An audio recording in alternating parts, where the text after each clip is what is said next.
तो finally Dhurandhar 2 the revenge release हो गई है और हमने अभी तक देखा कि इंडियन गवर्नमेंट ने एक ऐसा प्लान बनाया था जिसमें कि इंडियन स्पाई पाकिस्तान के अंडरवर्ल्ड माफिया में एंटर करके पाकिस्तानी अंडरवर्ल्ड को इन्फिल्ट्रेट करे और वहां अपनी पकड़ बनाए ताकि जो आईएसआई और पाकिस्तानी टेररिस्ट जो हमारे इंडिया पर अटैक करते हैं और जो टेररिज्म फैलाते हैं उन टेररिस्ट को अटैक करने के लिए जो अपने सारे वेपन चाहिए होते हैं वो इन्हीं पाकिस्तान माफिया अंडरवर्ल्ड के पास से ही लेते हैं।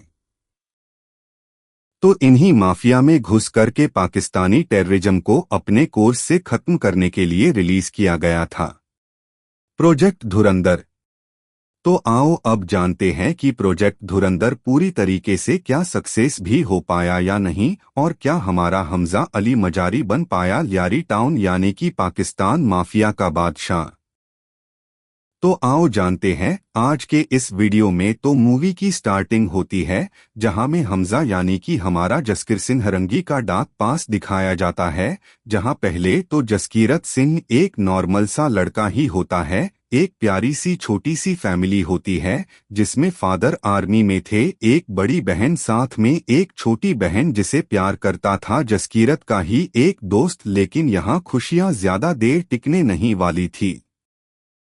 स्टोरी में हल्का सा टाइम जमता है जहां यूपी में जसकीरत अपने उसी दोस्त के साथ एक हवेली में आया होता है और उस हवेली में ड्रग्स, इलीगल वेपन्स, इन सब चीजों का कार्टेल चलता है और जसकीरत के दोस्त का जो फादर था उन्हीं का यही सब ड्रग्स सारी चीजों का धंधा हुआ करता था। तो वहां पर वो कुछ चीजें खरीदने के लिए आया होता है जहां एंट्री होती है ऊपर से आतिफ अहमद की, जो कि इंस्पायर है रियल लाइफ अतीक अहमद से। ऊपर जाकर के वो आतिफ को सारे सामान का ऑर्डर देता है लेकिन साथ में वो AK-47 और बाकी चीजें भी मांगता है, जिस पर आतिफ सवाल तो करता है कि तुम लोगों का क्या काम है AK-47 और वेपन्स का, जिस पर जसकीरत का दोस्त कहता है अड्डे पर डराने धमकाने के लिए लोग नशा करके बड़ा तंग करते हैं पापा जी को, जिस पर आतिफ तुम लोगों को सारा सामान विद गन्स दे देता है। लेकिन यह जसकीरत और उसके दोस्त का प्लान कुछ अलग ही था। फिर सामान लेकर के वो लोग पहुंचते हैं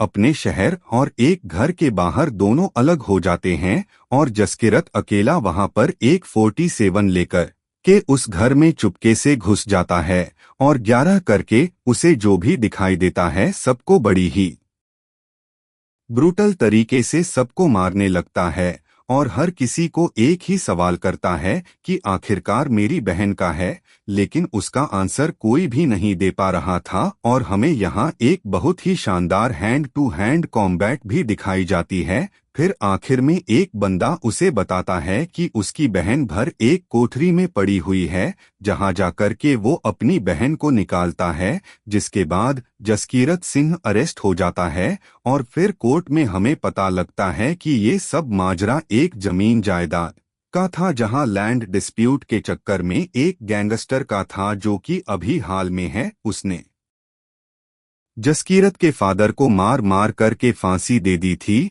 और जसकीरत की बड़ी बहन के साथ उसके गुंडों ने 13 बार रेप भी किया था, फिर उसका भी मर्डर कर दिया था। और उतने तक भी वो लोग नहीं रुके, छोटी बहन को भी किडनैप कर लिया था और जसकीरत और उसकी मां ने पुलिस कंप्लेन भी करने की कोशिश की। लेकिन अब जो कि सामने वाला पार्टी पॉलिटिशियन था तो कभी भी FIR दर्ज ही नहीं हो पाए, जिससे कि जसकीरत तो finally Dhurandhar 2 the revenge release हो गई है और हमने अभी तक देखा कि इंडियन गवर्नमेंट ने एक ऐसा प्लान बनाया था जिसमें कि इंडियन स्पाई पाकिस्तान के अंडरवर्ल्ड माफिया में एंटर करके पाकिस्तानी अंडरवर्ल्ड को इन्फिल्ट्रेट करे और वहां अपनी पकड़ बनाए ताकि जो ISI और पाकिस्तानी टेररिस्ट जो हमारे इंडिया पर अटैक करते हैं और जो टेररिज्म फैलाते हैं उन टेररिस्टों को अटैक करने के लिए जो अपने सारे वेपन चाहिए होते हैं वो इन्हीं पाकिस्तान माफिया अंडरवर्ल्ड के पास से ही लेते हैं।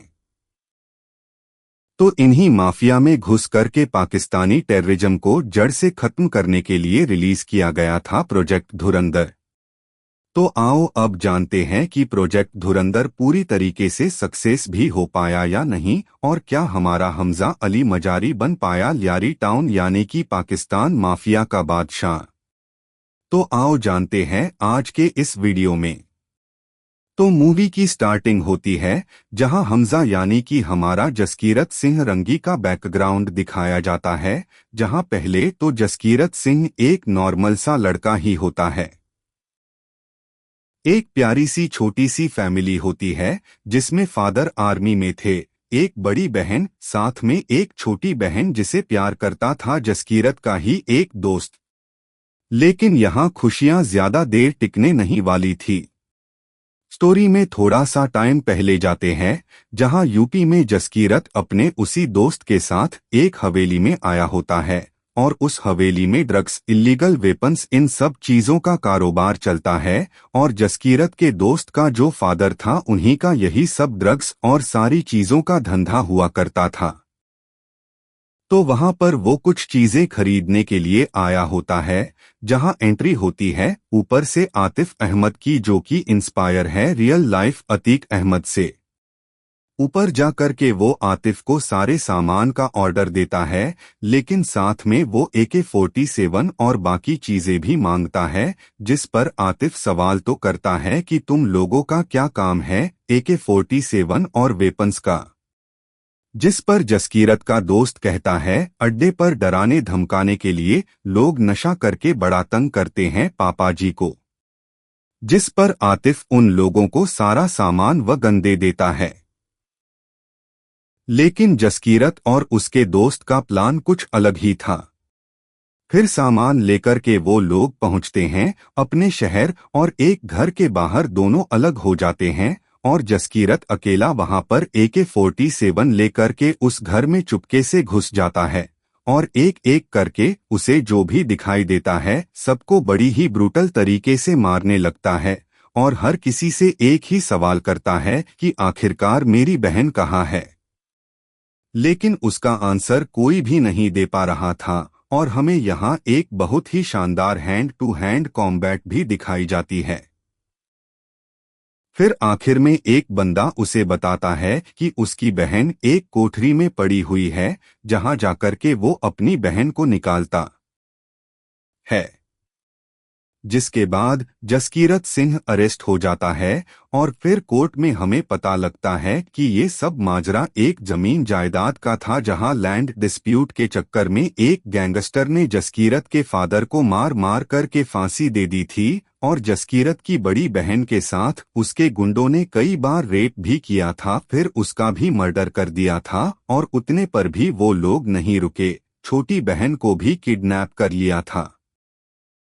और जसकीरत और उसकी मां ने पुलिस कंप्लेन भी करने की कोशिश की, लेकिन सामने वाली पार्टी पॉलिटिशियन थी, तो कभी भी FIR दर्ज ही नहीं हो पाई, जिससे कि जसकीरत को ये कदम उठाना पड़ा। और 21 साल का जसकीरत आर्मी में भर्ती होने के लिए ट्रेनिंग ले रहा था। तो जसकीरत की लॉयर उसके लिए कम सजा दी जाए ऐसी अपील भी रखती है, लेकिन ओपोजिशन लॉयर यह प्रूफ कर देता है कि सिर्फ 7 साल की जेल से कुछ नहीं होगा, क्योंकि जसकीरत सिंह ने बहुत सारे मर्डर्स किए हुए हैं, तो उसे फांसी तो मिलनी चाहिए। अब तो कोई हियरिंग होती नहीं है, लेकिन जसकीरत की लॉयर समझ जाती है कि जसकीरत को फांसी ही मिलने वाली है। तो जसकीरत सिंह बाहर निकाल करके आखिरी बार अपनी बहन, मां और दोस्त से बात भी कर लेता है, जिसमें वो अपनी बहन को आगे पढ़ाई करने की सलाह देता है, और अब जबकि उसकी बहन को उसके दोस्त के साथ प्यार था तो उससे शादी भी कर लेने को कहता है। फिर कुछ टाइम बाद जेल से जसकीरत को फांसी के लिए ले जाया जा रहा होता है, लेकिन बीच रास्ते में पुलिस की वैन पर फायरिंग स्टार्ट हो जाती है, और कुछ लोग जसकीरत के मुंह पर मास्क लगाकर अपनी गाड़ी में बैठाकर उसे किडनैप करके लेकर चले जाते हैं। वहां से सीधा जैसे ही उसकी आंख खुलती है तो सामने अजय सनियाल होते हैं, जो कि उसे अपने बारे में बताते हैं और उसे स्पाई बनाने का ऑफर भी देते हैं। लेकिन जसकीरत इतना टूट गया था कि वो उस ऑफर को मना कर देता है, लेकिन अजय सनियाल मना लेते हैं यह कहकर कि तुम वैसे भी आर्मी में जाने वाले हो तो ऑफिशियली नहीं बल्कि अनऑफिशियल तरीके से देश के काम आ जाओ, और वैसे भी अब तुम्हारे पास कोई मकसद तो है नहीं, तुम एक बार इस गहरे समुद्र में कूद कर तो देखो, तुम्हें साफ साफ अपना मकसद सामने दिखेगा। और इतना ही नहीं, वो जसकीरत की फैमिली के लिए हर महीने कुछ अमाउंट पीपीएफ के तहत बैंक अकाउंट में भेजता रहेगा गवर्नमेंट की तरफ से। और ऐसे जसकीरत मान जाता है पाकिस्तान में स्पाई बन के जाने के लिए। और ऐसे जसकीरत की ट्रेनिंग के 2 साल बाद उसे अफगानिस्तान से छोड़ा जाता है पाकिस्तान में एंटर करने के लिए, और बस वहीं से जसकीरत अपने पास्ट को जला करके अब हमजा अली मजारी बन जाता है। और बस यही पॉइंट से हमारी स्टोरी कंटिन्यू होती है, जहां से धुरंधर पार्ट 1 के एंड में अटकी हुई थी, जहां रहमान दगे की मौत का शोक मनाया जा रहा होता है। दूसरी तरफ पप्पू इतना खुश था कि वो खुद ही अपने आप को लयारी का बादशाह घोषित कर देता है। दूसरी तरफ मेजर इकबाल और एसपीएस बातें कर रहे होते हैं, जहां मेजर एक बार उससे पूछता है कि आखिरकार क्यों मरवाया तूने रहमान को, जिसके आंसर में असलम कहता है कि रहमान को मैंने बड़े साहब के लिए मारा था, क्योंकि बड़े साहब के छोटे भाई जिसका नाम था नूरा, उसने एक जगह अपना कब्जा बना लिया था, और असल में उस जगह का जो मालिक था उसके बिहाफ में रहमान बड़े साहब के खिलाफ जा रहा था। तो बड़े साहब ने रहमान को सिर्फ इतना कहा था कि तू अपना हाथ क्यों बीच में फंसा रहा है, और बस इतनी ही बात का रहमान को बुरा लग गया था, और उसने इसी गुस्से में बस बड़े साहब के छोटे भाई नूरा को मार दिया था। इसलिए बड़े साहब की नजरों में वो काफी टाइम से था, और आखिर में रहमान बलोची था तो उसे आज नहीं तो कल मेरे हाथ से तो मरना ही था। दूसरी तरफ उजैर बहुत ही ज्यादा गुस्से में था, उसे कैसे भी करके एसपी को मारना था, लेकिन हमजा उसे समझाता है कि शांत दिमाग से सोचने का वक्त है। और फिर वो रिजवान को बुलाता है, लेकिन वो भी हमारी इंडिया की तरफ से एक स्पाई था जो कि हमें पता है। तो रिजवान बताता है कि अरशद पप्पू ने ही एसपी असलम को लोकेशन दी थी रहमान भाई की। तो हमजा उजैर को समझाता है कि हमें पहले अरशद पप्पू को मार कर के लियारी पर अपना हक जमाना पड़ेगा, और उजैर को गद्दी पर बैठना भी पड़ेगा, और बलोचों का नाम वापस से रोशन करना पड़ेगा। फिर क्या चालू मौत का नंगा नाच, जहां हमें लयारी गैंगवार दिखाई जाती है, पूरी लयारी तहस नहस हो जाती है। अरशद पप्पू के लोगों को ढूंढ ढूंढ कर मारा जाता है, और असल में अरशद पप्पू को मरवाने में एसपीएस और जमील जमाली भी मिले हुए होते हैं। जहां अरशद को सारी जगह ढूंढा जाता है, लेकिन वो कहीं भी मिल ही नहीं रहा होता। इनफैक्ट कई बार जमाली पर अरशद पप्पू का कॉल भी आता है, लेकिन अरशद पप्पू अपनी लोकेशन ही नहीं बताता। फिर जब अरशद पप्पू नहीं मिल रहा होता है, तो हमजा उजैर को कहता है कि काम करते करते पूरी लयारी को ही जला देते हैं, फिर तो निकलेगा न अरशद पप्पू अपने बिल से। और होता भी ऐसा ही कुछ है। जब पूरी लयारी और अरशद पप्पू की सारी जगह और अड्डों को जलाया जाता है, तो अरशद का कॉल आता है जमाली पर हेल्प मांगने के लिए, जिसके रिस्पॉन्स में जमाली कहता है कि तू एक काम कर, तू अपने राइट हैंड दोनों को लेकर के, मैं एक पुलिस की कार भेज रहा हूं, उसमें बैठ जा और मेरी दूध वाली फैक्ट्री में जाकर छुप जा। जब बंदोबस्त होगा तब तुझे कराची से हम निकलवा लेंगे। लेकिन होता कुछ उल्टा ही है। जैसे ही अरशद पप्पू जमाली की दूध की फैक्ट्री पर पहुंचता है, अंदर हमजा और उजैर बलोच अपनी पूरी गैंग के साथ उसकी फील्डिंग सेट करके बैठे हुए होते हैं। फिर होना क्या था, पहले उजैर बलोच अरशद के सामने उसके राइट हैंड का गला काटता है, और फिर अरशद को पीट करके अगले दिन लयारी की सड़कों पर कार के आगे बांध करके घुमाया जाता है, और फिर बीच रास्ते में सबके सामने उजैर अरशद पप्पू का सर धड़ से अलग करके उसके सिर से फुटबॉल खेलता है। और ये करते हुए वीडियो पूरे पाकिस्तान में वायरल हो जाता है और न्यूज में भी आ जाता है। तो मैटर सीधा पाकिस्तान के प्रेसिडेंट सरवारी साहब तक पहुंच जाता है। तो वो मीटिंग में सबको बुलाते हैं, जहां मेजर इकबाल एसपीएस और पीछे से जमील जमाली भी वहां आते हैं।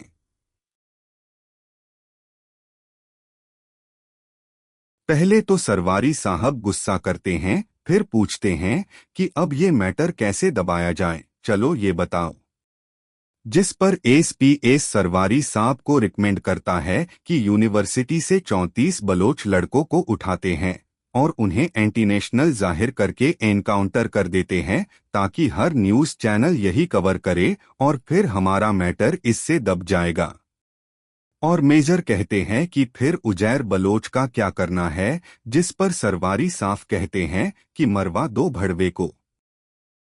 लेकिन जमाली कहता है कि उजैर बलोच को नहीं मरवा सकते, क्योंकि अभी अभी रहमान मरा है और उसके बाद उजैर भी अगर ऐसे मारा गया तो पूरी लयारी की जनता पागल हो जाएगी और पूरी लयारी तबाह हो सकती है।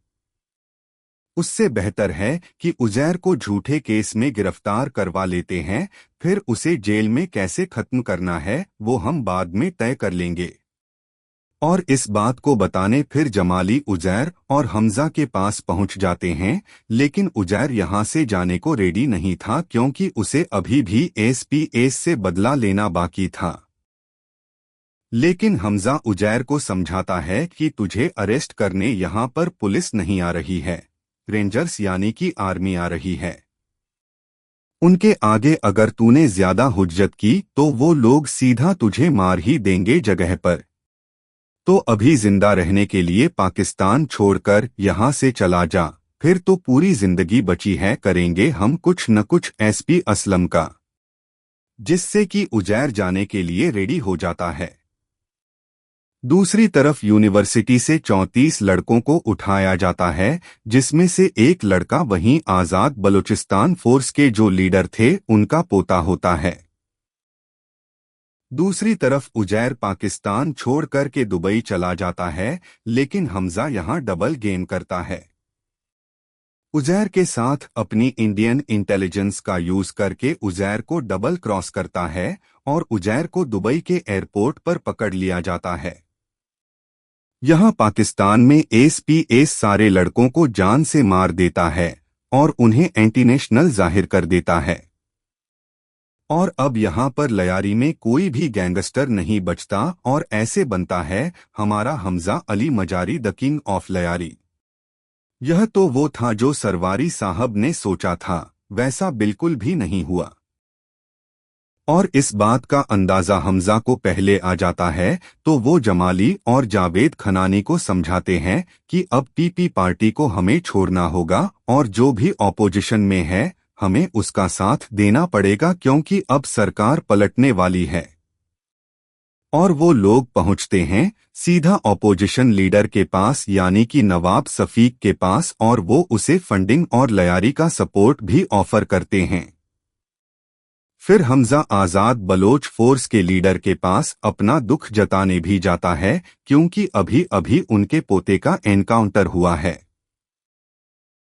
और वहीं हमें पता लगता है कि येलिना प्रेग्नेंट भी है और हमजा इसी खुशी में येलिना को बहुत ही शानदार नया बंगला भी दिलाता है। और कुछ टाइम बाद हमजा और येलिना को लड़का भी होता है। दूसरी तरफ नवाब सफीक की पार्टी इलेक्शन जीत जाती है और सफीक बनता है नया प्रेसिडेंट। और इतनी सुर्खियों में चलने की वजह से हमजा पर नजर पड़ती है एक मिस्टेरियस मैन की, जो कि और कोई नहीं बल्कि बड़े साहब होते हैं। दूसरी तरफ मेजर इकबाल एक बार अपने घर जाता है, जहां न्यूज पर मोदी जी 2014 में अपने पीएम पद के लिए शपथ ले रहे होते हैं। और मेजर इकबाल की लड़की को डाउन सिंड्रोम होता है और इस बात से मेजर इकबाल के बाप को बड़ी नफरत होती है। फिर उसका बाप उसे बहुत कुछ सुनाता है कि तेरे से कुछ नहीं हो रहा है पाकिस्तान में, लेकिन हिंदुस्तान में सरकार पलट गई तुम लोगों के हिसाब से, अब कुछ नहीं हो रहा है। 70 के दशक में पाकिस्तान को संभाल रहे थे हम लोग, लेकिन जब ऐसी कमांड तुम जैसे लोगों के हाथ में आई है तो आज ये हाल है पाकिस्तान का। पता नहीं तेरे जैसा नालायक मेरी नस्ल में कैसे आ गया जो एक कामयाबी भी नहीं दे पाया, मुझे ढंग से नाम भी नहीं कर पाया, एक लड़की को ही जन्म दिया तूने आखिर। और इन्हीं सारी कन्वर्सेशन के बीच मेजर को बड़े साहब का कॉल आता है तो वो एक नौकर को बुला करके अपने बाप को नहाने के लिए भेज देते हैं। फिर वो बड़े साहब से बात करता है जहां बड़े साहब ने हमजा को बुलवाया होता है मीटिंग के लिए। दूसरी तरफ हमजा को सरे बलोच के खिताब से नवाजा जा रहा होता है और वहां से हमजा को मेजर अपने ऑफिस में बुलाकर बताते हैं कि बड़े साहब का बुलावा है तुम्हारे चर्चों की वजह से। फिर क्या वो सारे लोग पहुंचते हैं बड़े साहब के बंगले में जो कि फुल सिक्योरिटी में होता है और बंगले में काफी रंगीन माहौल था। लेकिन ऊपर जाने के बाद पता लगता है कि बड़े साहब असल में और कोई नहीं बल्कि दाऊद इब्राहिम हैं। दाऊद इब्राहिम के पास कई लोग बैठे हुए होते हैं और दाऊद इब्राहिम की तबीयत बहुत ज्यादा खराब भी होती है। जहां दाऊद इब्राहिम बात करते हुए कहता है कि यूपी हमारे हाथ से नहीं जाना चाहिए, वहां कोई ईमानदार आकर बैठ गया तो अपने हाथ से यूपी तो गया। वहां के इलेक्शन जीतने के लिए फर्जी 60,000 करोड़ की नोट्स बनाओ और इलेक्शन वहां का पलट दो। फिर दाऊद हमजा से ऐसी कई सारी बातें भी करता है कि मुस्लिम कौम के लिए तुम्हें बहुत कुछ करना पड़ेगा और तभी तुम लयारी की गद्दी के असली हकदार बनोगे। फिर वो मुसलमान पाकिस्तानी हो या फिर इंडिया में ही क्यों न हो, लेकिन मुसलमानों के लिए तुम्हें बहुत कुछ करना पड़ेगा। फिर दाऊद हमजा और मेजर इकबाल को कहते हैं कि पंजाब में फिर से भारी मात्रा में ड्रग्स चालू करवाए जाएं। जिसके आंसर में हमजा पहले तो मना करता है कि वो ड्रग्स का बिजनेस करता ही नहीं है, जिस पर दाऊद कहता है कि करना पड़ेगा, मुसलमानों के लिए लॉयल्टी प्रूफ करने के लिए तुम्हें कुछ भी करना पड़ेगा। जिस पर मेजर इकबाल एक बार उसे समझाते हैं कि इंडिया में पंजाब से कुछ लोग आने वाले हैं जो हमसे सस्ते ड्रग्स लेकर के पंजाब में बेचेंगे और उससे जो भी प्रॉफिट होगा उससे हम हथियार बनवाएंगे और इंडिया में टेररिज्म फैलाएंगे। मुजाहिदीन यानी कि टेररिस्ट को वेपन बेच करके ऐसे ही उनके पैसों से हम हमारे मुजाहिदीन रेडी करेंगे और साथ ही साथ इंडिया की जनता नशेड़ी भी हो जाएगी।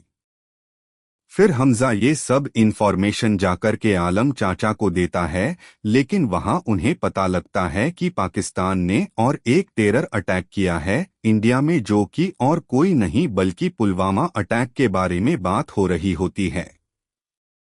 फिर हमजा पहुंचता है एयरपोर्ट उन लोगों को लेने के लिए जो इंडिया से आने वाले थे ड्रग्स खरीदने के लिए। लेकिन यहाँ एक ट्विस्ट आता है जहां उन तीनों में से एक हमजा का ही पुराना दोस्त होता है, जिससे हमजा यानी कि जसकीरत की जो बहन थी वो प्यार करती थी। अब हमजा यहाँ पर पैनिक तो होता है, लेकिन उस बात को ऑलरेडी 13 साल बीत चुके थे और हमजा ने अपना लुक भी काफी चेंज कर लिया था। तो वो समझ जाता है कि उसका दोस्त पिंदा उसे पहचानेगा नहीं, और होता भी ऐसा ही है, उसका दोस्त उसे नहीं पहचान पाता। फिर पिंदा कार में खनानी को सारे ड्रग्स की लिस्ट देता है जो कि बहुत बहुत ज्यादा होता है। फिर सीधा उन सबको लेकर के हमजा मेजर इकबाल के पास पहुंचता है जहां इस ड्रग्स के अरेंजमेंट के लिए आया होता है जहूर मिस्त्री, जो कि और कोई नहीं बल्कि वही कंधार हाईजैक वाला टेररिस्ट होता है जिसे हमने पार्ट 1 की स्टार्टिंग में देखा था। तब हमजा उसे ध्यान में रख लेता है और फिर पिंदा एक एक करके सारे ड्रग्स ट्राई करके ओके करता है और इसकी वैल्यू 12 करोड़ तय होती है और ये सारे ड्रग्स जब इंडिया में बिकेंगे तो उनकी पूरी वैल्यू होगी 150 करोड़ के आसपास। फिर डील लॉक की जाती है। फिर पिंदा कहता है कि पाकिस्तान आया हो तो थोड़ी मौज मस्ती तो कराओ मुझे। इस चीज की जिम्मेदारी मेजर इकबाल हमजा को देता है। फिर रात में हमजा अपने घर पर पार्टी रखता है, जहां पार्टी में हर कोई आया होता है, इंक्लूडिंग एसपीएस जमाली और आलम चाचा को भी कैटरिंग के काम के लिए बुलाया होता है। आलम चाचा पता नहीं कैसे हमजा को एक अजीब सी रिंग देते हैं, जो कि हमजा अपने पास ही रख लेता है। वहीं पार्टी में एसपीएस जमाली और हमजा को बताता है कि उजैर दुबई से 2 दिन में छूटने वाला है और पाकिस्तान आने वाला है, तो सोचा तुमको बता दूं। और एसपीएस ये भी कहता है कि उसकी नवाब सफीक के साथ बात हो गई है। एयरपोर्ट पर उतरने के बाद उजैर का काम तमाम करना है, ताकि लयारी में कुछ भी ऊंच नीच न हो। और वो हमजा को ये भी कहता है कि तुम्हारी गैंग में अभी भी उजैर को चाहने वाले लोग हैं, अपनी तरफ से तुम संभाल लेना वरना बाद में तुम्हें तकलीफ आएगी। और फिर पिंदा हमजा से कहता है कि बाथरूम लेकर चलो मुझे। बाथरूम में भी पिंदा नशे चालू कर देता है और अचानक से हमजा को कहता है कि क्यों पहचाना नहीं मुझे जसकीरत। और यहाँ पड़ता है ग्रैंड इंटरवल। इंटरवल के बाद नशा करते करते पिंदा पूछता है कि तू यहाँ कैसे पहुंचा, बिला बता। अपनी माँ की थोड़ी भी तुझे फिक्र नहीं हुई। जिसके आंसर में हमजा कहता है कि मुझे भागने का मौका मिला तो बॉर्डर फांद कर मैं यहाँ पर आ गया। और वो उससे पूछता भी है कि कैसी है माँ, और जसलीन यानी कि जसकीरत की बहन भी कैसी है। जिस पर पिंदा कहता है ठीक ही है माँ, और जसलीन और मेरे 2 बच्चे भी हैं। लेकिन पिंदा ने इतना नशा किया होता है कि वो हमजा के साथ ही बहस करने लग जाता है और उसे हमजा एक डेविल जैसा दिखाई देने लगता है। और बहस करते करते वो सीधा हाथापाई करने लगता है हमजा के साथ। और इन दी एंड एक्सीडेंटली पिंदा की आंख में इंजेक्शन घुस जाता है और वो वहां से स्लिप होकर के टब से टकराता है और वहां पर बहुत ही ब्रूटल तरीके से मारा जाता है।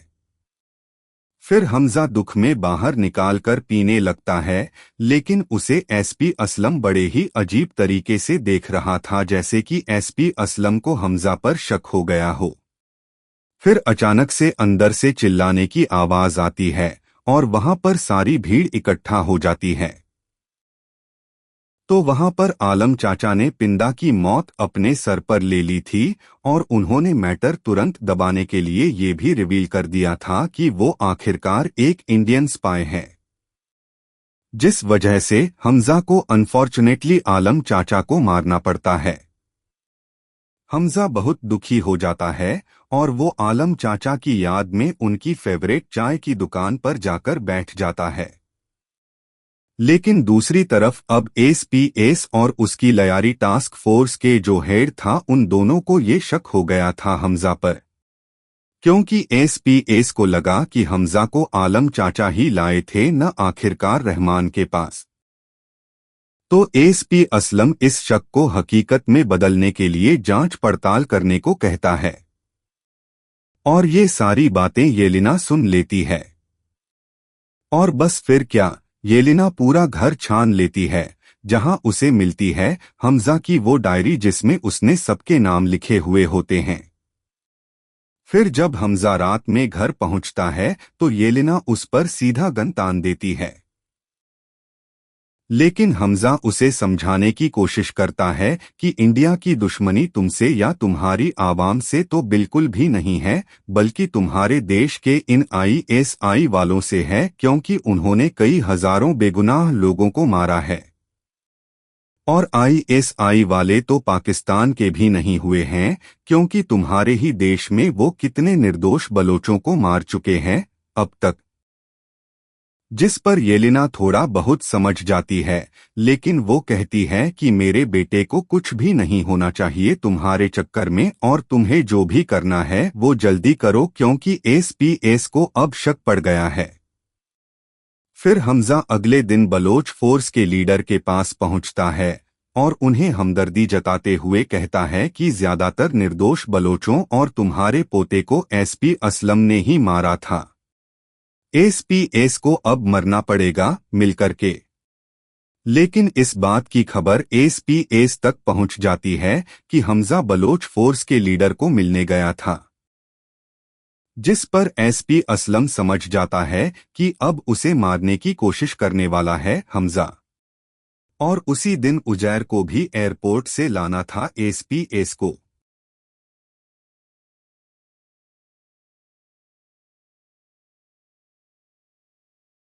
इंटरवल के बाद नशा करते करते पिंदा पूछता है कि तू यहाँ कैसे पहुंचा, बिला बता।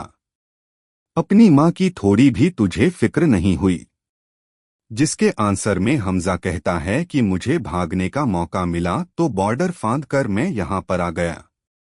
और वो उससे पूछता भी है कि कैसी है माँ, और जसलीन यानी कि जसकीरत की बहन भी कैसी है। जिस पर पिंदा कहता है ठीक ही है माँ, और जसलीन और मेरे 2 बच्चे भी हैं। लेकिन पिंदा ने इतना नशा किया होता है कि वो हमजा के साथ ही बहस करने लग जाता है, और उसे हमजा एक डेविल जैसा दिखाई देने लगता है। और बहस करते करते वो सीधा हाथापाई करने लगता है हमजा के साथ।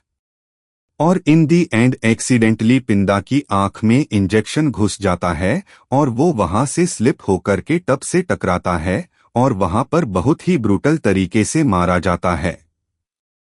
फिर हमजा दुख में बाहर निकालकर पीने लगता है, लेकिन उसे एसपी असलम बड़े ही अजीब तरीके से देख रहा था, जैसे कि एसपी असलम को हमजा पर शक हो गया हो। फिर अचानक से अंदर से चिल्लाने की आवाज आती है, और वहां पर सारी भीड़ इकट्ठा हो जाती है। तो वहां पर आलम चाचा ने पिंदा की मौत अपने सर पर ले ली थी, और उन्होंने मैटर तुरंत दबाने के लिए ये भी रिवील कर दिया था कि वो आखिरकार एक इंडियन स्पाई है। जिस वजह से हमजा को अनफॉर्चुनेटली आलम चाचा को मारना पड़ता है। हमजा बहुत दुखी हो जाता है, और वो आलम चाचा की याद में उनकी फेवरेट चाय की दुकान पर जाकर बैठ जाता है।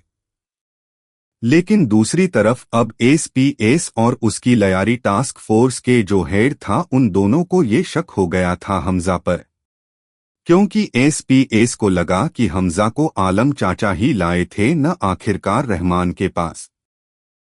तो एसपी असलम इस शक को हकीकत में बदलने के लिए जांच पड़ताल करने को कहता है, और ये सारी बातें येलिना सुन लेती है। और बस फिर क्या, येलिना पूरा घर छान लेती है, जहां उसे मिलती है हमजा की वो डायरी जिसमें उसने सबके नाम लिखे हुए होते हैं। फिर जब हमजा रात में घर पहुंचता है तो येलिना उस पर सीधा गन तान देती है। लेकिन हमजा उसे समझाने की कोशिश करता है कि इंडिया की दुश्मनी तुमसे या तुम्हारी आवाम से तो बिल्कुल भी नहीं है, बल्कि तुम्हारे देश के इन आईएसआई वालों से है, क्योंकि उन्होंने कई हजारों बेगुनाह लोगों को मारा है। और आईएसआई वाले तो पाकिस्तान के भी नहीं हुए हैं, क्योंकि तुम्हारे ही देश में वो कितने निर्दोष बलोचों को मार चुके हैं अब तक। जिस पर येलिना थोड़ा बहुत समझ जाती है, लेकिन वो कहती है कि मेरे बेटे को कुछ भी नहीं होना चाहिए तुम्हारे चक्कर में, और तुम्हें जो भी करना है वो जल्दी करो, क्योंकि एसपीएस को अब शक पड़ गया है। फिर हमजा अगले दिन बलोच फोर्स के लीडर के पास पहुंचता है, और उन्हें हमदर्दी जताते हुए कहता है कि ज्यादातर निर्दोष बलोचों और तुम्हारे पोते को एसपी असलम ने ही मारा था। एसपीएस को अब मरना पड़ेगा मिलकर के। लेकिन इस बात की खबर एसपीएस तक पहुंच जाती है कि हमजा बलोच फोर्स के लीडर को मिलने गया था, जिस पर एसपी असलम समझ जाता है कि अब उसे मारने की कोशिश करने वाला है हमजा, और उसी दिन उजैर को भी एयरपोर्ट से लाना था एसपीएस को। फिर हमजा घर पहुंचकर के असलम को कॉल करके कहता है कि प्लान में थोड़ा चेंज है, रास्ता बदलना पड़ेगा, उजैर को लाने के लिए दूसरे रास्ते से तुम्हें लाना होगा। जिस पर एसपीएस अपना अलग दिमाग लगाता है। जो रास्ता हमजा ने रिकमेंड किया था उस रास्ते से ही वो उजैर को लाने को सोचता है। लेकिन वो अपनी जगह पर उस टास्क फोर्स के हेड को भेज देता है और खुद निकलता है हमजा को उठाने के लिए, क्योंकि उसका शक अब यकीन में बदल गया था। और एसपीएस को जो लड़का मारने वाला था वो टास्क फोर्स के ऑफिस के बाहर बैठा हुआ होता है और वो देख लेता है कि एसपीएस हमजा के घर के लिए निकल रहा है उसको उठाने के लिए। तो वो सीधा हमजा को कॉल करके यह बात बता देता है। फिर रास्ते में असलम कहता है कि अपनी टास्क फोर्स के हेड के लिए गुलदस्ता मंगवा लेना, वो शहीद होने वाला है बेचारा। और इतने में हमजा का कॉल आता है और वो फर्स्ट पार्ट का रेफरेंस लेते हुए असलम से कहता है कि असलम साहब, बड़ा अफसोस रहेगा पूरी जिंदगी का, तुम न तो मुझे रंडवा बना पाए और न ही जमील साहब को खस्सी। और अभी तो असलम कुछ कहे उससे पहले वो जो लड़का असलम को मारने के लिए हायर किया गया था वो फुल स्पीड में जाकर के सीधा अपनी कार असलम से क्रैश कर देता है और ऐसे एसपी असलम मारा जाता है। फिर गुलदस्ता एसपी असलम के लिए मंगवाना पड़ता है। दूसरी तरफ उजैर अरेस्ट किया जाता है और हमजा उस जेल के जेलर को पैसे देकर कहता है कि इसका ध्यान रखना, इस पर कुछ भी आंच नहीं आनी चाहिए। और वो उजैर को भी समझाता है कि मैं जल्दी कुछ न कुछ करता हूं तुझे निकलवाने के लिए। फिर हमजा निकलता है दुबई के लिए, जहां वो मिलता है अजय सनियाल से कई सालों बाद। अजय सनियाल पहले तो उसे शाबाशी देते हैं और उसे यह इंस्ट्रक्शन देने बुलाया होता है खास तौर पर कि अब उसका फ्री हैंड है, उसे जिसको मारना है जैसे मारना है वो मार सकता है। और हमजा यहाँ पर आतिफ अहमद की भी इंफॉर्मेशन देता है और यह भी कि नकली 60,000 करोड़ की नोट्स आने वाली है इलेक्शन को पलटने के लिए यूपी में। और फिर ये इंफॉर्मेशन अजय सनियाल इंडिया तक पहुंचाता है और फिर इंडिया में किया जाता है ऑपरेशन ग्रीन लीफ, यानी कि नोटबंदी, यानी कि 500 और 1000 की पुरानी नोट्स बंद हो जाएंगी रातों रात। जिस वजह से यूपी का आतिफ अहमद मेजर इकबाल को खोलकर कहता है कि अब तो यूपी गया हमारे हाथ से, एक चाय वाले ने गाड़ी फाड़ दी हमारी। लेकिन इस नोटबंदी से सबसे ज्यादा किसी की फटी हो तो वो जावेद खनानी था। वो मेजर इकबाल से हेल्प भी मांगता है, लेकिन मेजर इकबाल ढंग से उसे आंसर नहीं करते हैं। फिर जावेद खनानी रो कर के हमजा को कॉल करता है, जिस पर हमजा कहता है कि सब ठीक हो जाएगा। वो उससे पूछता है कि क्या वो फैक्ट्री पर अकेला है, जिस पर जावेद खनानी हाँ कहता है।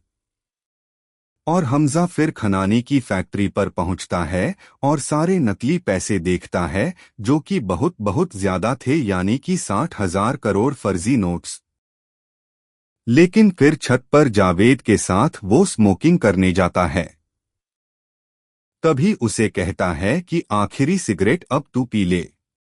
और फिर बस वही सही मौका देख करके वो जावेद का गला दबाने लगता है और सीधा टेरेस से उसे नीचे फेंक देता है और जावेद खनानी जाकर के बिजली के खंबे से टकरा जाता है।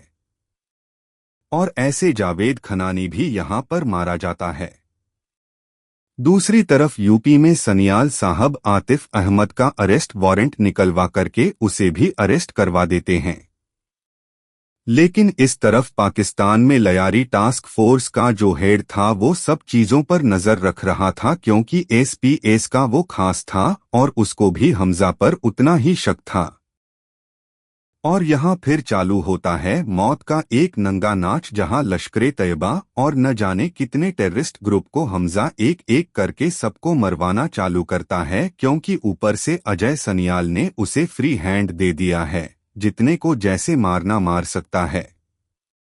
और ऐसे ही रोड साइड फायरिंग में कम से कम हमजा 20 से 25 लश्करे तैयबा और आईएसआई वालों को मरवाता है।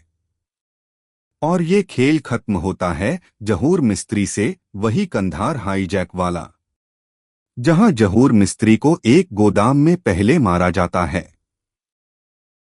और फिर हमजा वीडियो कॉल करता है सनियाल साहब को और कहता है कि ज्यादा जोर तो लगाना ही नहीं पड़ा, ऐसे ही बैठे बैठे काम हो गया। और फिर वो जहूर मिस्त्री से भारत माता की जय चैंट करवाता है और फिर सीधा हमजा उसके सिर में गोली मारता है। और अजय सनियाल को फिर फील होता है कि अब जा कर के उसका बदला पूरा हुआ है। फिर हमजा को मेजर इकबाल का वापस से कॉल आता है और उससे कहता है कि बड़े साहब ने तुम्हें याद किया हुआ है। वापस जाने से पहले हमजा आलम चाचा की दी हुई रिंग निकालता है और उसमें ऐसा लिक्विड होता है, अगर वो लिक्विड किसी की नॉर्मल स्किन के कांटेक्ट में भी आ जाए तो वो स्लो पॉइजन है। वो लिक्विड स्किन के थ्रू छोटे छोटे पार्टिकल में लंग, किडनी और हार्ट को लॉन्ग टर्म में अफेक्ट करना स्टार्ट कर देता है और इंसान जीते जी मरने के लिए भीख मांगने लगता है। और हमजा इस लिक्विड का यूज करने के बारे में सोचता है दाऊद इब्राहिम पर। और फिर वो दाऊद इब्राहिम के पास जाता है जहां टीवी पर न्यूज चल रही होती है कि बाबरी मस्जिद का फैसला फाइनली आ चुका है और वो जमीन अब राम मंदिर के लिए दे दी गई है। और यह सुनकर के दाऊद को गुस्सा आता है और वो लश्कर की नई टुकड़ी रेडी करने के इंस्ट्रक्शन देते हैं और मेजर इकबाल को कहता है कि आतिफ अहमद तक ये खबर पहुंचा दी जाए क्योंकि इस बार 45 नहीं बल्कि 40 से 50 मुजाहिदीन को भेजा जा रहा है। जिस पर मेजर इकबाल का राइट हैंड कहता है कि आतिफ तो जेल में है। लेकिन मेजर इकबाल उसे समझाता है आतिफ जेल में हो या बाहर कहीं भी अगर वो जिंदा है तो वो हमारे काम का है। और ये बात हमजा सुन लेता है और मेजर इकबाल हमजा को कहता है कि इन 40 से 50 मुजाहिदीन को असला, बारूद, रॉकेट तैयार करके तुम दोगे। फिर हमजा वो लिक्विड अपने हाथ में उल्टे सिरे पर एक बैंडेज में लगाकर आया होता है और वो दाऊद से हाथ मिलाने जा ही रहा होता है कि तभी नर्स आकर के उसका हाथ हटा देती है क्योंकि दाऊद की तबीयत अचानक और ज्यादा खराब हो जाती है। फिर बाहर हमजा को मेजर इकबाल इनवाइट करता है कि जब तुम वेपन्स ला रहे हो कल तो लश्करे तैयबा का मुरीदत भी देख लेना साथ साथ। फिर मेजर इकबाल आतिफ अहमद को जेल में कॉल करता है जहां आतिफ अहमद उसे बताता है कि कल डॉक्टर को दिखाने जाने वाला हूं और वो फेक सर्टिफिकेट भी मुझे बना देगा। इस तरह मुझे 2 दिन में बेल भी मिल जाएगी। और ये चीज एक जेलर सुन लेता है। दूसरी तरफ हमजा अपने काम के लिए निकल रहा होता है और वो येलिना को कह करके जाता है कि हम यहाँ पर नहीं रह सकते। अब जो मैं काम करने वाला हूँ उसके बाद यहाँ रहना खतरनाक है। और दूर से ये सारी चीजें लयारी टास्क फोर्स का जो हेड था वो देख रहा था। और जैसे ही हमजा निकलता है वो सही मौका देख करके हमजा के घर में घुस करके पूरे घर को हाईजैक कर लेता है और हमजा के लड़के को बंधक बनाकर अपने पास रख लेता है। और इस वजह से येलिना को हमजा की सच्चाई कन्फर्म करनी पड़ती है उस हेड के सामने। वहीं दूसरी तरफ मुरीदके में रात को न्यूज आती है कि आतिफ अहमद अब मारा गया है। और उसी टाइम पर टास्क फोर्स का हेड भी सीधा मेजर इकबाल को कॉल करके उसे सब कुछ बता देता है हमजा के बारे में कि हमजा आखिरकार एक इंडियन स्पाई है। और मेजर इकबाल फिर घर आता है और वो बहुत ही ज्यादा गुस्से में होता है। लेकिन उसके सामने उसका बाप आता है। फिर वही उसके बाप की बड़बड़। तो जब उसका बाप नहाने बैठता है बाथ टब में तो मेजर इकबाल उसके बाप को ही टब में डुबा करके मार देता है। और मेजर इकबाल बहुत ज्यादा गुस्से में होता है क्योंकि इंडिया में आतिफ अहमद भी गया और हमजा भी स्पाई निकला। गुस्से में अपने बाल काट करके कसम खाता है हमजा को मारने की। फिर अगले दिन जो 40 से 50 टेररिस्टों को वेपन्स देने थे जो इंडिया में जाने वाले थे उनके लिए हमजा वेपन्स लाता है और फिर सारे वेपन्स दिए जाते हैं।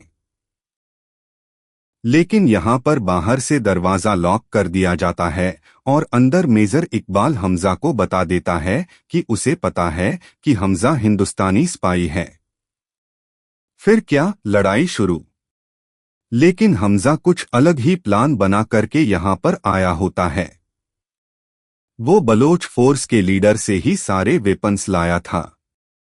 तो उन वेपन्स के बीच में एक बम भी होता है और वो बलोच फोर्स का लीडर अपनी पूरी आर्मी लेकर आने वाला होता है रेंजर्स के ड्रेस में, ताकि सबको यह लगे कि आईएसआई और रेंजर्स के बीच का कुछ झगड़ा है और कोई भी इस झगड़े में बीच में न पड़े। फिर क्या, बाहर से रिजवान उस बम को एक्टिवेट करके ब्लास्ट कर देता है और वो ईदगाह के बाहर रेंजर्स के ड्रेस में बलोच फोर्स आकर के सीधा आईएसआई और लश्करे तैयबा पर अटैक कर देती है और लाशों के ढेर देखने मिलते हैं। अंदर हमजा फाइट करता है मेजर इकबाल से, जहां एक शानदार फाइट होती है। लेकिन हाथापाई के बीच मेजर इकबाल बाहर जाकर के बलोच आर्मी से लड़ने लगता है। फिर हमजा भी बाहर जाता है और सीधा रॉकेट लॉन्चर मेजर इकबाल पर फायर कर देता है। लेकिन मेजर इकबाल यहां पर बच जाता है तो वहां से जाकर के गलियों में भाग जाता है, जहां ये लोग लड़ते लड़ते एक छत पर पहुंचते हैं और वहां मेजर इकबाल अपनी जंजीरों से हमजा को लपेटकर उसका मुंह दबा देता है और वो उसे धमकी देता है कि एक बार तुझे मार दूं फिर हिंदुस्तान के हर बंदे का खतना करके मैं खस्सी बना दूंगा। और वो इंडिया की औरतों के बारे में भी बहुत कुछ बकवास बोलता है, जिस वजह से हमजा को इतना गुस्सा आता है कि वो उसे छुड़ा लेता है। फिर उसी जंजीरों में वो 2 छुरे लगा करके सीधा मेजर इकबाल के पैर काट देता है और मेजर इकबाल को एक केरोसिन के टैंकर तक खींच कर ले जाता है और उसे उस टैंकर के अंदर डाल देता है। फिर हमजा केरोसिन के टैंकर में आग लगा देता है और ऐसे ही मेजर इकबाल भी मारा जाता है। लेकिन फिर पीछे से वहां पर टास्क फोर्स का जो हेड था वो वहां पर पहुंच करके हमजा को अरेस्ट कर लेता है और फिर हमजा को बहुत ही ज्यादा टॉर्चर किया जाता है पाकिस्तानी इंटेलिजेंस ब्यूरो के द्वारा। वहां पर एक आईबी का चीफ भी खड़ा होता है जिस पर सनियाल साहब का कॉल आता है और सनियाल साहब कहते हैं कि हमजा को अभी छोड़ दो, तुम्हारे हाथ कुछ नहीं लगने वाला, क्योंकि वो कुछ अपना मुंह नहीं खोलने वाला। लेकिन वो पाकिस्तानी आईबी वाला नहीं मानता, तो अजय सनियाल अपना अलग दाव खेलते हैं। पाकिस्तानी आईबी वाले को एक वीडियो भेजते हैं जिसमें कि वही आईबी ऑफिसर पाकिस्तानी न्यूक्लियर की इंफॉर्मेशन इजरायलियों को बेच रहा था और ये इजराइल ने रिकॉर्ड कर लिया था इंडिया को बताने के लिए।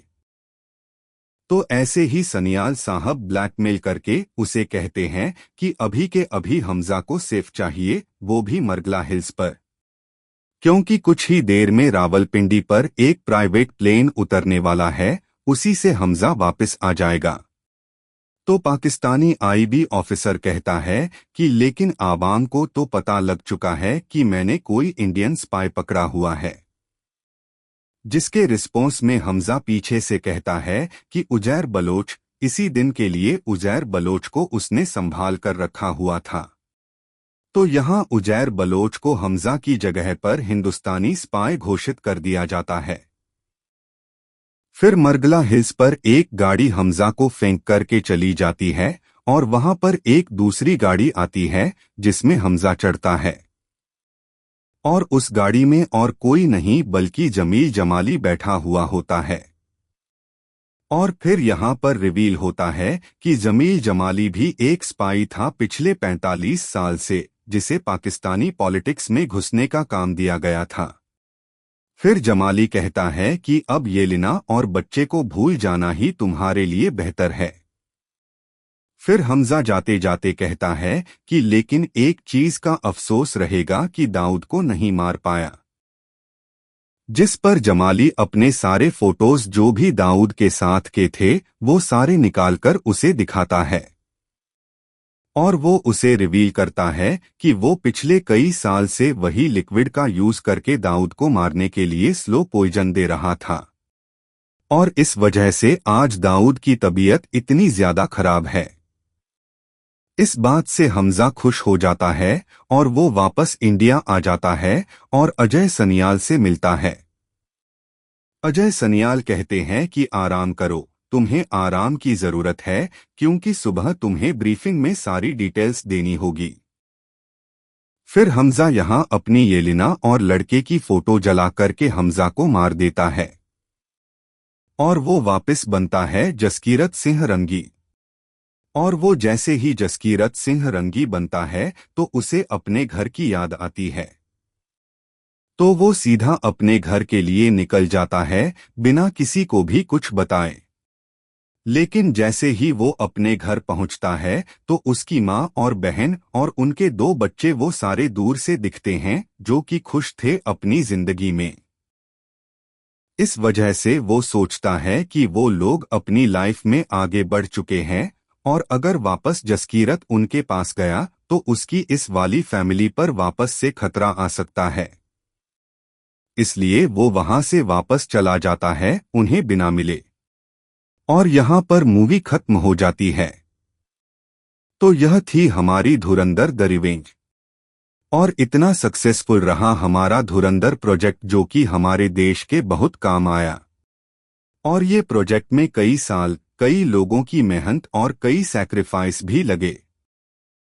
तो आपके क्या थॉट्स है इस मूवी को लेकर? आपको कैसी लगी धुरंधर द रिवेंज मूवी? हमें कमेंट में जरूर शेयर करके बताएं। और अगर वीडियो थोड़ा भी अच्छा लगा हो तो वीडियो को लाइक करना बिल्कुल भी न भूले और साथ ही साथ ऐसे ही अमेजिंग वीडियो के लिए आप हमारे चैनल को सब्सक्राइब कर सकते हो। We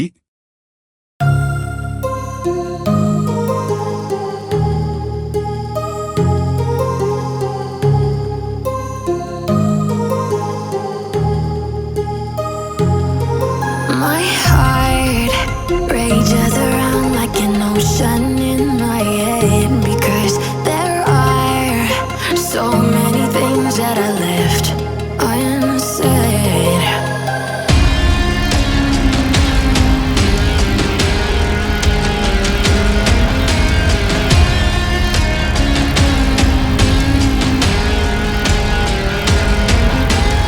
I can almost feel you walking in the distance, but I know that it's not reality. If you are echoing around inside these parallel dimensions all alone, know I'll find you in my dreams.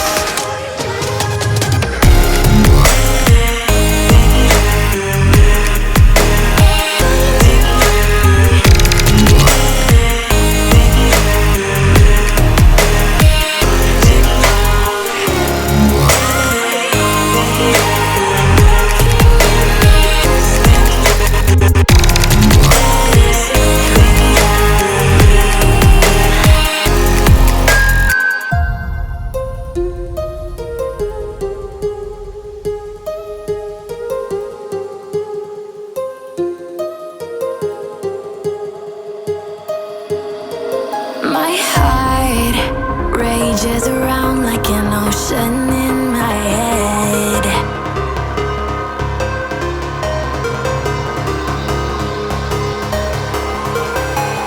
I can almost feel you walking in the distance, but I know that it's not reality.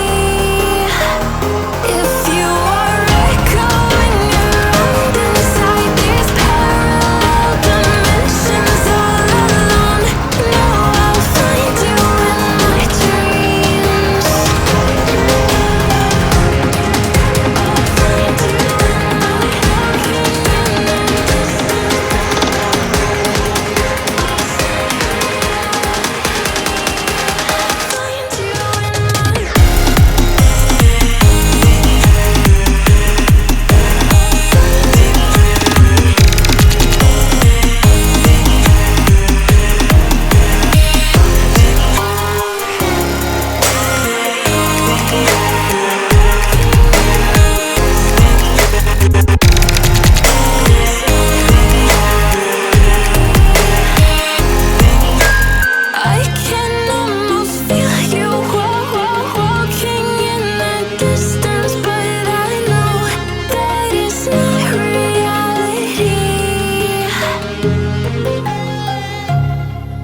My heart